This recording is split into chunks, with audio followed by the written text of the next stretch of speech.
मानव मस्तिष्क में बहुत से गुण और प्रवृत्तियां रहती हैं, जैसे पसंद, नापसंद, अच्छा, बुरा, घृणा, प्रेम, सृजनात्मकता, विध्वंसात्मकता, रहमदिली, बेरहम आदि आदि।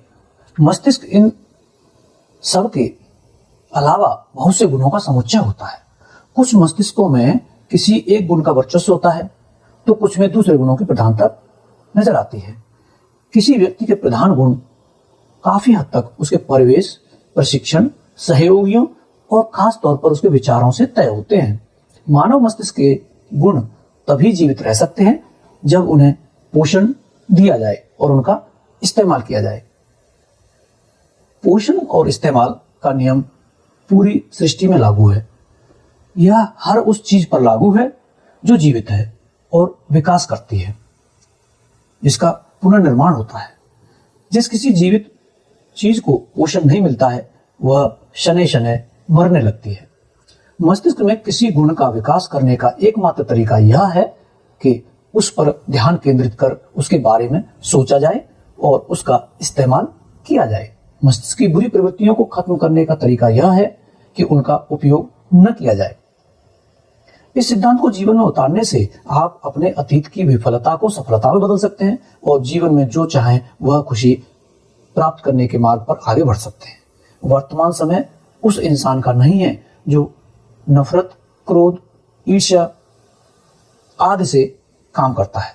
जिन लोगों पर हमें गुस्सा आता है, उनसे बदला लेने में हमारा जितना समय और जितनी ऊर्जा खर्च होती है, उससे हम दौलतमंद बन सकते हैं, बशर्ते हम इस शक्ति को सृजनात्मक कार्यों में लगाएं, बिगाड़ने के बजाय बनाने में लगाएं।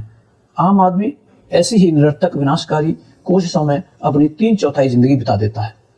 जिस इंसान ने आपके साथ कुछ गलत किया है, उसे सजा देने का एकमात्र सही तरीका यह है कि बुराई का बदला भलाई से चुकाए। नफरत में बिताया गया समय न सिर्फ बर्बाद होता है, बल्कि इंसान को सृजनात्मक कार्यों में अक्षम बना देता है।